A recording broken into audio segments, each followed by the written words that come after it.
Olá, pessoal! Então, vamos dar início à nossa última aula, o último conteúdo da disciplina de Teoria Microeconômica 1. E nessa última aula, a gente vai tratar da questão ainda com relação aos mercados competitivos, fazer uma análise do comportamento desses mercados quando há uma interferência governamental, ok? Então, muito bem. Então, basicamente, o que a gente vai ver? A gente vai tentar avaliar a questão de ganhos e perdas resultantes de políticas governamentais. Para fazer essa avaliação de ganhos e perdas, a gente vai considerar a questão, as definições de excedente do consumidor e excedente do produtor, que a gente já conhece. A gente sabe, de acordo com a teoria neoclássica, que os mercados vão tender ao equilíbrio. Então, ele tende ao equilíbrio, mas podem haver interferências, por exemplo, do governo, que vão mexer nesse mercado e tirar ele do equilíbrio. Então, é isso que a gente vai ver ao longo dessa aula. Só para relembrar, então, o excedente do consumidor é o benefício total que os consumidores recebem, além daquilo que pagam pela mercadoria. Então, é basicamente a diferença entre o que eles efetivamente pagam e o que eles estariam dispostos a pagar por determinado produto. E o excedente do produtor é o benefício total que os produtores obtêm além do custo de produção de uma mercadoria.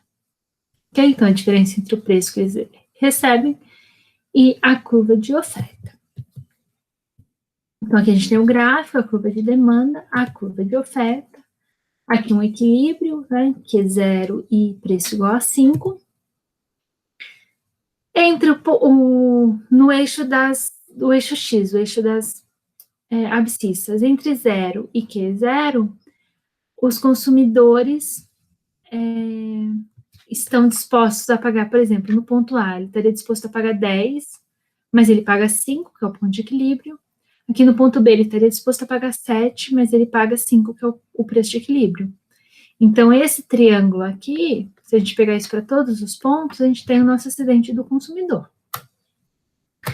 Do mesmo modo, do ponto de vista do consumidor, do produtor, desculpa, aqui a gente tem a curva de oferta, então ele estaria disposto a ofertar esse preço aqui, mas o preço de mercado é 5, então essa diferença entre a curva de oferta e o preço de mercado, né, se a gente somar para todas as quantidades, a gente tem o nosso excedente do produtor. Ok? Muito bem. Sempre quando a gente pensar em efeito de bem-estar, e aqui a gente está focando em questões de política governamental, a gente vai considerar, medir as variações nos excedentes do consumidor e do produtor. Os excedentes, os produtores, os consumidores estão ampliando esse excedente, ou o excedente está sendo reduzido. Ok? Então, esses ganhos e essas perdas vão dar para a gente os efeitos do bem-estar. Então, vamos supor um controle de preço. Que aí vamos supor que o preço máximo do governo é esse aqui, Pmax, que o governo impôs, e esse preço está abaixo do preço de equilíbrio, do preço de mercado, que é o P0. Nesse caso, então, o que a gente tem? Lembra, ó, se a gente estava, só voltando um pouquinho, se a gente estava aqui no P0, então, entre a demanda e o P0, nesse triângulo aqui de cima, era o nosso excedente do consumidor, e entre o P0 e a curva de oferta era o nosso excedente do produtor, ok? Agora, vamos supor que a gente está aqui no preço máximo, ok? Então, no preço máximo, o que acontece? No preço máximo, a gente não está mais vendendo ou consumindo essa quantidade que é 0 aqui, certo? A gente vai estar, a oferta vai estar nesse Q1 aqui, ok? Então, o que vai acontecer? Esse retângulo A, ele é ganhado pelos consumidores, os consumidores ganham esse retângulo, né, porque o preço estava aqui, o preço desce, então eles ganham esse pedaço no excedente. Ao mesmo tempo, eles perdem esse triângulo B aqui, ok? E os produtores perdem esse A, que foi realocado para os consumidores, e perdem esse C, ok? Então, o A, ele era dos produtores, era excedente dos produtores, e agora ele é excedente dos consumidores, é um novo preço máximo estabelecido pelo governo. Então, ele foi transferido. O peso morto, o B e o C, eles não são transferidos, essa área de excedente não é transferida para ninguém. Ela é uma área perdida. Ok? Então, esse aqui, o B mais o C, é o que a gente chama de peso morto. Ok? E esse peso morto, ele representa, ele mostra para a gente a ineficiência causada pelo controle de preços. Ok? Porque a gente tem todo esse excedente que é simplesmente perdido no mercado. Então, a gente está perdendo bem-estar no momento que o governo estabeleceu esse preço máximo, o PMAX aqui. Ok? Muito bem. O que acontece, pessoal? Vamos supor agora a mesma questão do controle de preço, só que a demanda é inelástica. Então, tá vendo? Ela é bem de pezinha. Quando a demanda é inelástica e o governo estabelece um preço máximo, aqui abaixo do preço de mercado, o consumidor continua ganhando a área A, continua perdendo a área B. Porém, se a demanda for suficientemente inelástica, pode ser que essa área B aqui seja maior do que essa área A. Então, mesmo o governo estabelecendo um preço mais baixo do que o do equilíbrio, então, se pensar, o preço ficou menor, o governo está estabelecendo um preço menor, então isso vai ser bom para os consumidores? Não necessariamente. Pode ser que, nesse caso, dependendo da elasticidade da demanda, o consumidor tem uma perda de bem-estar, visto que essa área aqui, o que ele perde, vai ser maior do que o que ele pode ganhar. Ok? Muito bem. Quando que a gente vai pensar, então, no governo atuar, interferir no mercado? Apenas, ou idealmente, apenas em situações onde existe falha de mercado. Lembra lá quando a gente viu o mercado competitivo, a gente assumiu que havia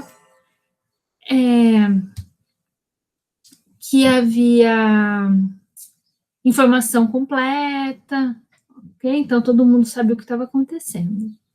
Se existe uma falha de mercado, então o mercado competitivo pode ser ineficiente, né? Porque os preços não vão oferecer sinais adequados aos consumidores e produtores, né? Se o mercado não dá os sinais adequados para os consumidores e para os produtores, eles não vão saber quanto produzir, ou vão produzir demais, ou vão consumir demais, isso vai gerar desequilíbrios e a gente pode ter uma perda de eficiência econômica, né? Considerando que eficiência econômica é definida como maximização dos excedentes do consumidor e do produtor em conjunto, tá? Então, os excedentes como um todo, a gente não está vendo a questão de distribuição equitativa de excedentes, não, a gente está pensando em maximizar o bolo todo, ok?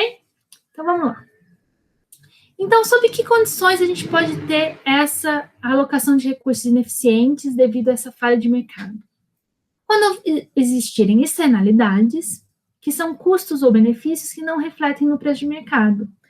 O preço de mercado, idealmente, ele incorpora todos os custos, certo? Mas ele incorpora os custos de produção. Então, vamos supor que um dos custos da nossa empresa aqui é uma emissão muito alta de gases do efeito estufa. Isso gera um custo para a sociedade como um todo, certo?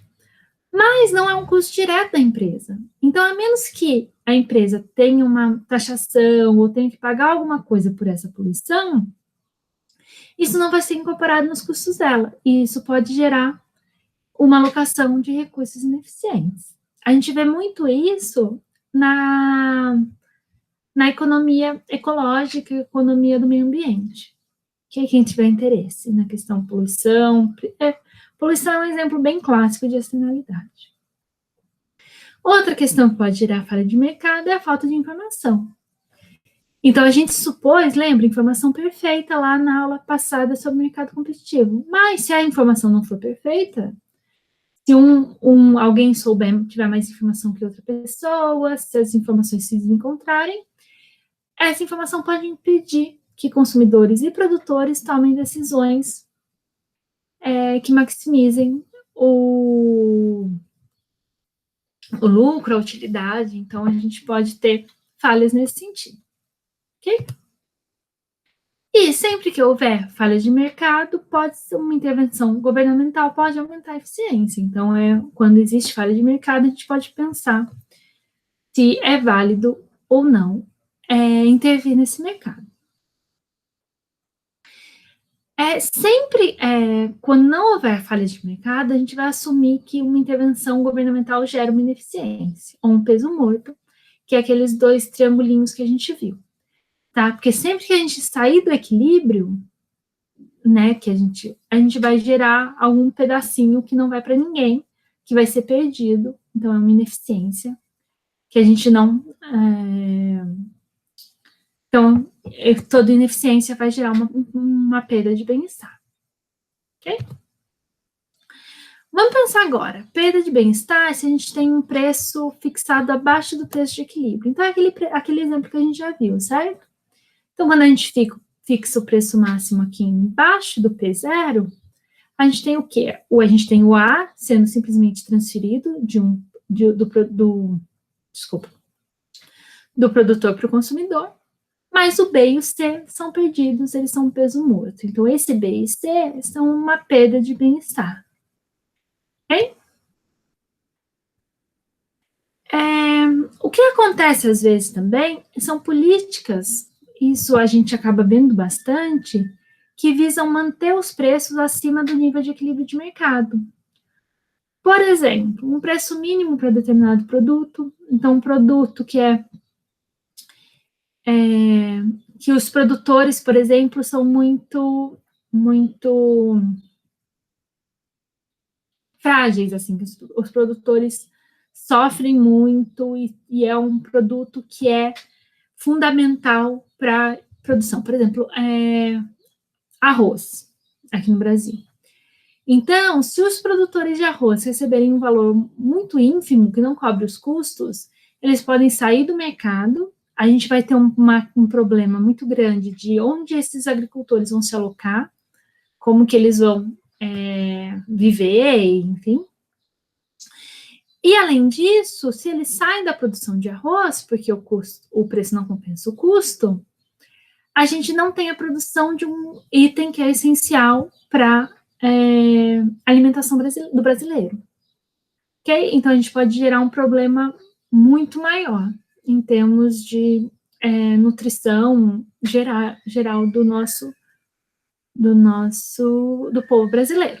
Okay? Então, seria um exemplo onde talvez fizesse sentido estabelecer um preço mínimo para garantir que os agricultores tivessem condições mínimas de trabalho, né?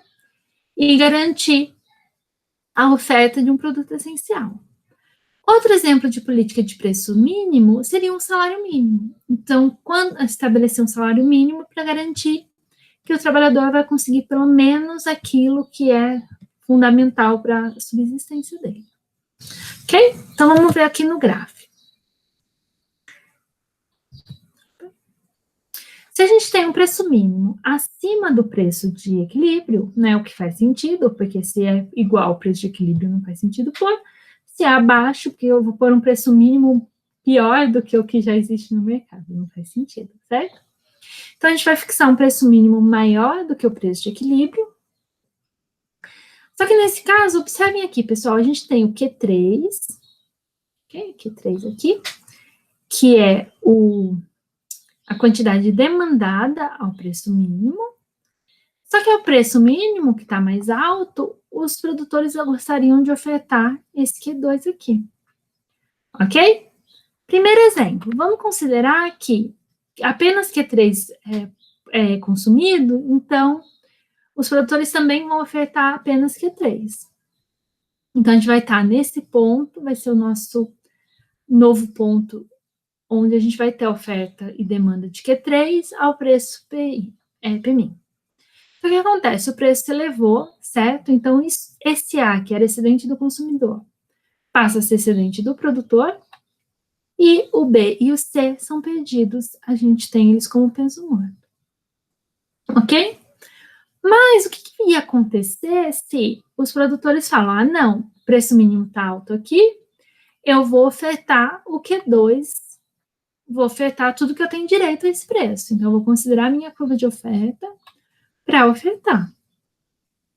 Né? Pode ser que o produtor ache que, enfim, a informação imperfeita, né? Então, ele não percebeu que ele vai ofertar e não vai ter ninguém para comprar, ou ele até tem uma intuição, mas ele acha assim, ah, não, eu dou um jeito de vender o meu, os outros, pelo menos o meu eu garanto, aí os outros que não vão conseguir vender, sei lá, ok? Então, vamos supor que o produtor decida produzir o Q2. Nesse caso, o que vai acontecer com o peso morto? Então, vamos ver aqui, ó. Então, os produtores dispostos a produzir o Q2. Então, entre Q3 e Q2, essa quantidade não será vendida. Então, a gente tem um problema aqui, certo? Nesse caso, se a produção não é vendida, o que acontece? Lembra, antes da variação do produtor, era o quê? Ele ganhava o A e perdia o C, certo? Agora, ele continua ganhando A, ele perde o C, mas ele perde todo esse D aqui. Por que ele perde esse D? Esse D, pessoal, aqui, ó, na curva de oferta, dá pra gente o custo, lembra? O custo marginal? No curto prazo. Então, a gente tem aqui, então, isso aqui, ele não vende, mas ele tem que pagar o custo. Então, tudo isso aqui é coisa que ele vai perder. Ok? E o produtor continua perdendo A e perdendo B. Ok? Vamos supor, por exemplo, agora que... Opa, desculpa, só voltando aqui. O que pode acontecer é de, por exemplo, o governo falar assim, ah, a gente vai deixar vocês produzirem bastante e a gente vai comprar esse excedente. Se o governo opta por comprar esse excedente, aí aqui não vai ser mais perda de bem-estar, a perda de bem-estar volta a ser A e C, ganho de A e perda de C, desculpa, para o produtor, ok? Isso aqui passa a ser um custo do governo para manter essa produção dos nossos agricultores aqui, no, por exemplo, que eu peguei para vocês do arroz, ok?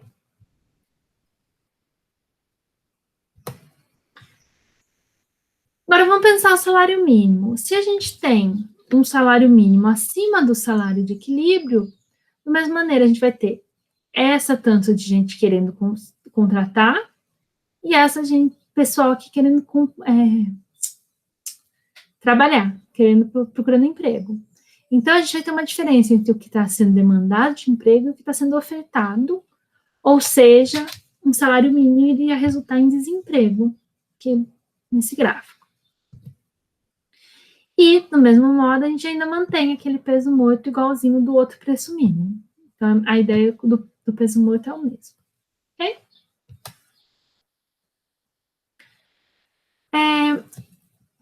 Uma questão de exemplificação.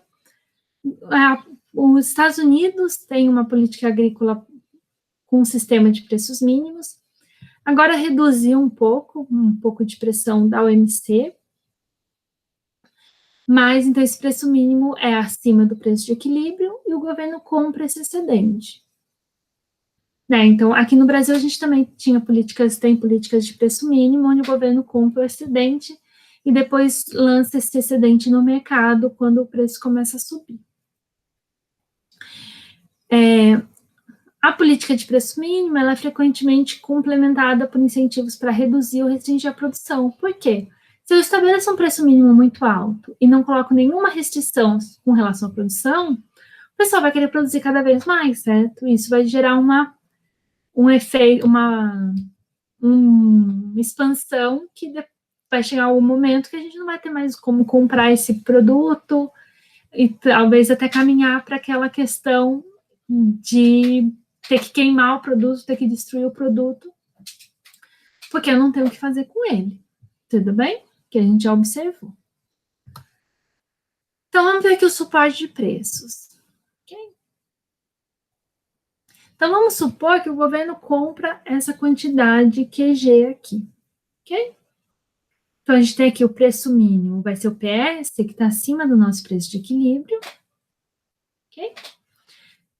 Opa, deixa eu por aqui. Então, o excedente do consumidor, ele pede A e pede B, certo? Porque o preço se elevou, então essa área que era dele não é mais, o A passa a ser do produtor,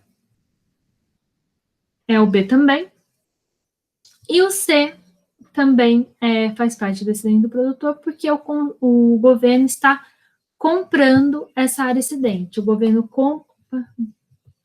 governo compra tanto todo esse pedaço aqui, então tudo isso aqui passa a ser excedente do produtor. Okay?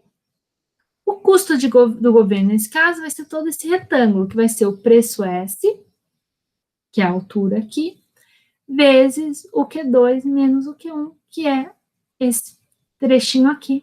A gente calcula a área desse retângulo. Esse vai ser o custo do governo. Okay? A pergunta que fica, pessoal, é se há uma maneira mais eficiente de aumentar a renda do agricultor nesse montante A mais B mais E, ou aumentar o bem-estar, né, do nosso produtor em A mais B mais C, existiria, por exemplo, a transferência direta. Na transferência direta, eu mantenho o preço de mercado, a quantidade de consumo aqui, então eu mantenho isso aqui, eu não interfiro no mercado em si, e eu dou um bônus, uma transferência direta, transfiro o dinheiro para o agricultor, oferecendo esse valor aqui, okay? Que ele ganharia A mais B mais E. Okay? Ficaria um custo menor e a gente não, poderia ficar um custo menor e a gente não interfere no equilíbrio do mercado. Outra forma do governo causar um aumento no preço de uma mercadoria é reduzindo a oferta. Então, ele pode estabelecer uma cota de produção. Se a gente tem 10 produtores de arroz no Brasil, eu falo que cada um só pode produzir 500 toneladas. E é isso, né? Então, eu reduzo a quantidade para alterar o preço. E é uma maneira também que, em termos de... Foi muito utilizado durante muito tempo, agora a utilização reduziu um pouco. Enfim, ok? Pelo menos na agricultura. E qual é o impacto dessas medidas? Por exemplo, se a gente controlar a entrada de novos ofertantes no mercado de táxis, né? Então, tem pouco gente com licença de táxi, pouca oferta de serviço, baixa oferta de serviço, isso acaba elevando os preços. Controle do número de licenças para venda de bebidas alcoólicas. Tem poucos lugares vendendo, eles também podem aumentar o preço. Então, é essa a ideia, ok? Oferta baixa, preços maiores. Vamos pensar aqui em termos de restrição de oferta, então. Se a gente restringe a oferta em Q1, então esse primeiro Q aqui, então a gente vai ter um deslocamento da nossa curva de oferta, que ela tinha um formato que a gente já conhece, então ela fica uma reta aqui. Ela pode variar tranquilamente até chegar nesse ponto. Em Q1, ela, independente do preço, eu não posso aumentar minha oferta. Ok?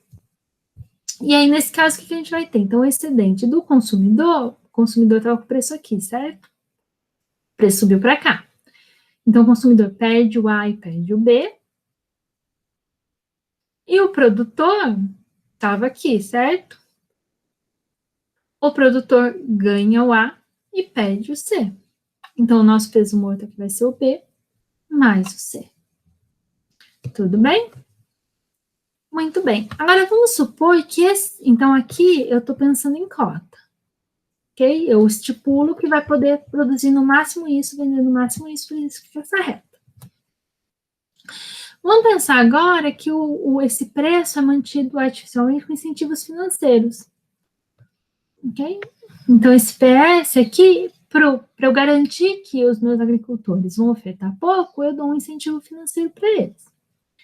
Então, da mesma maneira, o excedente do consumidor, o consumidor pede o A e pede o B, O produtor ganha o A, perde o C e ganha o pagamento para não produzir, dado pelo governo.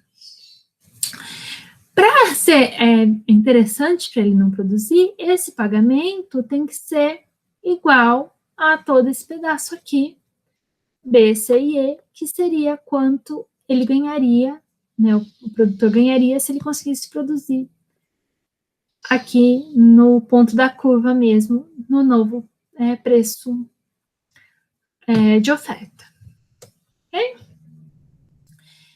Aqui só em termos matemáticos, então, o excedente do produtor. Ele ganha A, ele perde C, e ele ganha B, C e E, B, C e E, por transferência do governo, ok? Então, o C negativo com o C positivo se cancela, o nosso excedente do produtor é A mais B mais E. Então, a gente tem variação do excedente do produtor e excedente do consumidor vai ser a mesma que ocorre quando a gente tem caso de preço mínimo, por exemplo. Ok? E qual a variação de bem-estar? A variação de bem-estar, então, é o excedente do consumidor mais o excedente do produtor menos o custo do governo. Então, o quanto que o governo teve que alocar para isso é retirado da conta de bem-estar. Por quê? Porque esse gasto do governo é um dinheiro que eu não posso usar em outra coisa, certo? Então, é um custo que tem que ser considerado, tem que ser descontado. Então, aqui a gente tem excedente do consumidor, excedente do produtor, aqui, esse aqui, menos o custo do governo, que foi o que o governo pagou para o produtor. Então, a gente sobra aqui uma perda de bem-estar no tamanho de B e C. Então, esse aqui é o nosso peso morto. Tudo bem? Tranquilo? Depois aqui, pessoal, vocês revejam os A, B, C, para ter certeza que pegaram certinho. Ok? Em termos de mercado internacional, a gente pode pensar também em cotas de importação e impostos para manter o preço doméstico acima dos níveis mundiais. Então, por exemplo, cota de importação é similar à cota de produção, só que nesse caso a gente não está limitando a produção, a gente está limitando o quanto pode ser importado de determinado bem. E a tarifa de importação, ela é um imposto sobre o bem importado. Então, só o bem importado tem esse imposto, então eu estou aumentando o valor do produto, do bem, usando esse artifício de imposto. Ok? Então, vamos ver aqui um exemplo. Se a gente tem o preço mundial PW, ok? Então, a gente vai estar aqui. Aqui vai ser a quantidade ofertada para o país, aqui a quantidade demandada, e essa diferença, ela é satisfeita pelas importações. Ok? Eliminando as exportações, então vamos falar assim, eu quero eliminar as importações. Não vou importar mais nada. Eu quero elevar o preço aqui para P0. Então, elevando o preço para P0, eu teria o quê? O meu produtor ganharia esse excedente A, certo? Porque o preço estava aqui, o preço vem para cá. E os consumidores perdem o A, perdem o B e perdem o C, tá? Só o A é realocado do consumidor para o produtor, então B e C são peso morto, ok? Mas qual a tarifa ou cota que me permite fazer essa transferência aqui, do PW para o P0, por exemplo? E é o que a gente vai ver agora. Então, vamos pensar aqui, ó. Aqui a gente tem uma oferta e uma demanda, um A, um B, um C, D. Então, vamos supor, a gente está aqui no QS, essa é a quantidade que é ser ofertada, QD é a quantidade demandada. Ok? Se a gente coloca uma tarifa ou uma cota que vai fazer com que eleve o preço, isso vai fazer com que a oferta aumente aqui, a oferta doméstica aumente, porque o preço aumentou, e a demanda doméstica diminui. Então, a quantidade a ser importada aqui se reduz. Ok? E assim sucessivamente. Nesse caso, o que a gente tem? A perda dos consumidores vai ser toda essa área, certo? Se o preço estava aqui embaixo e o preço vem aqui em cima, toda essa área é perdida pelos consumidores, A é ganho pelos produtores domésticos, o resto é peso morto. Então, no caso de uma tarifa, vamos supor uma tarifa T aqui, ok? Então, o A foi transferido, a gente já viu. Se a gente pensar numa cota, essa área E aqui, então B e C foi perdido, essa área E vai ser parte dos produtores estrangeiros que estão vendendo para a gente. Eles vão, então, quem tem o direito, a licença da cota, quem tem o direito a usar a cota, vai receber esse E aqui como parte dos lucros. Então, isso aqui é tudo perda do país. Se a gente pensar desculpa, no imposto, por exemplo, aí esse E aqui vira renda do governo, ok? Muito bem. O que é importante a gente sempre pensar quando a gente trabalha com questão de imposto? Sempre que a gente coloca um imposto ou um subsídio, né, que é o inverso do imposto em termos gráficos matemáticos, uma parte desse imposto vai recair sobre o consumidor e uma parte vai recair sobre o produtor. Certo? Então, considerando um imposto específico, que é o quê? Eu estou cobrando uma quantidade determinada de dinheiro por unidade vendida, por exemplo, um T aqui. O que acontece? Quando a gente tem um imposto, então esse aqui, o PS, é o preço que os vendedores recebem, PB é o preço que os consumidores pagam, e essa diferença aqui é imposto. Ok? Nesse caso, a carga fiscal está a carga fiscal está repartida igualmente, porque as duas curvas têm elasticidades similares. Mas, se a gente tiver, então, os consumidores pedem A e B, os vendedores pedem E e C, o governo ganha A e B e C é peso morto. Okay?